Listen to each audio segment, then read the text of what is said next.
Okay, I really suck at an evil laugh. What's up, everybody? Welcome back to the opinion spot. So Sniper Master, here's your next answer, bro. Here's my top 10 villains. This one was a little more easier, but we all love villains. I mean, every hero needs a villain. And there are some villains out there that we love. There are some big ones and there's some little ones, but we love them, you know. And I'm going to give you 10 that I truly love. I love seeing them no matter where they are. But like I did with the last one, I'm going to give you 5. I'm going to go from 10 to 6. And then the next one, I'm going to go to 5 to 1. So, we start off with number 10. And that would have to be Bullseye. Bullseye, to me, is a great villain, a great adversary, period, for a lot of heroes. But we know, we do see him going up against Daredevil a lot, and the fights between him and Daredevil have been just great. There have been, and they've cost Bullseye some. I mean, his spine is now, basically reinforced with adamantium because of his battles with Double D. He's just psychotic. And you ever hear that saying, like, basically, if he wanted to miss you, say if a hitman is after you, or a hit woman, and she's the best, and basically in terms of if he missed you, he did that for a reason. That's Bullseye, you know. He doesn't miss often. I mean, there have been cases where he has missed, hence Daredevil 1, but he's just that quintessential bad guy. You just are like, yo, this guy is really psychotic. This guy is bloodthirsty. I don't like what they've done. I don't like him changing into another favorite character of mine's, Hawkeye. I do not like that at all. I don't care if Brian Bendis is writing it or not. I don't care. You changing the character to suit this new age of Avengers, I don't care. I love just Bullseye.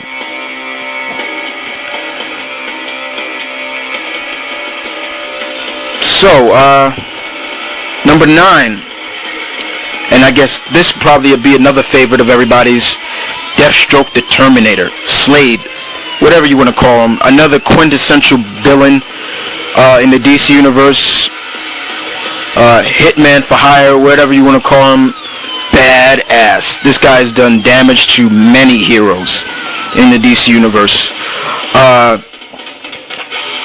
Mainly you see him with the Titans, you know, Robin, you know, Green Arrow, you know, and let's not forget, you know, badass runs in the family. His daughter, Ravager, badass as well, you know. I would love to see him and Bullseye like team up or so, or even just go at it, you know. But just a badass, you know, just somebody you really don't want to be messing with. Number 8 on my list would have to be, just in terms of sorcery over the modern age, being sorcery, magic, as well as a genius in his own mind, and that's the Mandarin. One of the most beloved Iron Man villains ever. I mean, he has a rogue gallery of villains, but when you get right down to it, Mandarin is always on top, and can't wait to see him make his film debut in the films.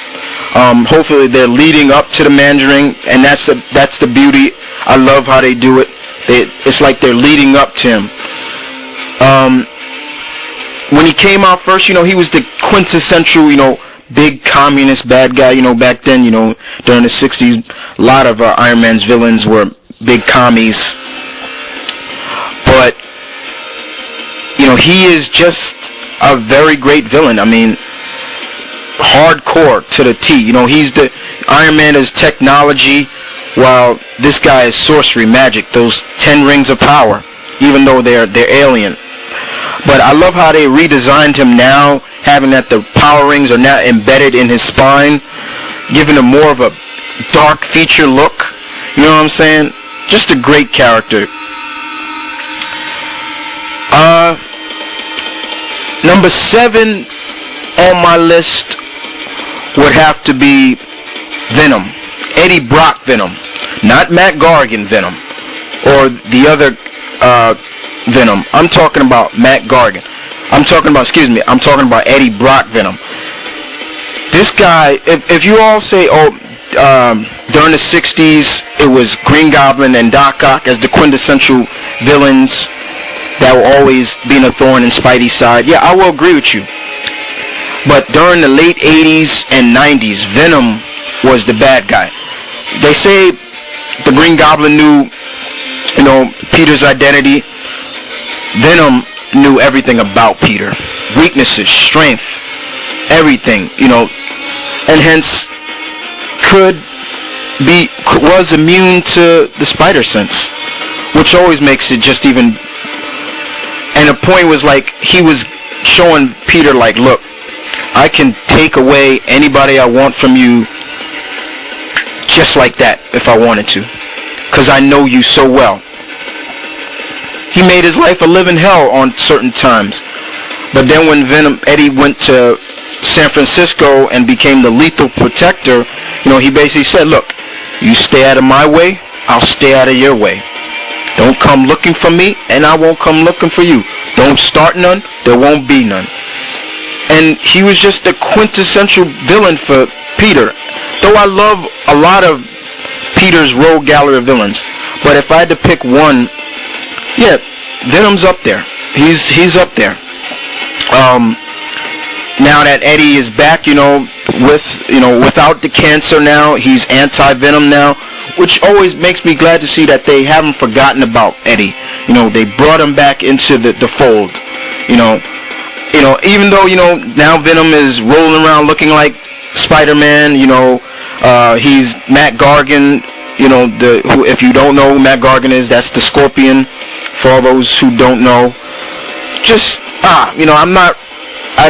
Matt Gargan Venom is just a little more hardcore. He's a little more, he's not willing to eat people. You see Eddie Brock talking about, I will, do this and do this, but if I don't recall, because I could be mistaken, I've never really seen him eat anybody. Or talk about slurp on your boiling stew, as the symbiote would say. But just a great character. Just one of my top 10 villains. Number 6. And this may be another favorite, Sinestro. Sinestro. My God. Just the total opposite of Hal. Just badass. Just somebody, and I'm loving how they're writing him now. Just beautiful writing. You know what I'm saying? Just great writing during the whole Sinestro Corps wars and so off and so on. But he's like just your opposite of Hal. Hal being supposedly the greatest Green Lantern. Sinestro trying to just say, look, I trained you. I'm your better. You know what I'm saying? That's basically how I look at Sinestro, but just a typical great villain. Just a great villain, guys. So,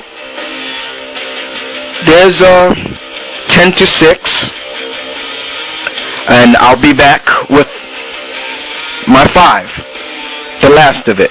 But like I said, guys, feel free to leave your comments, your response, your video response. I love communicating with fellow fans or just people who are curious about characters.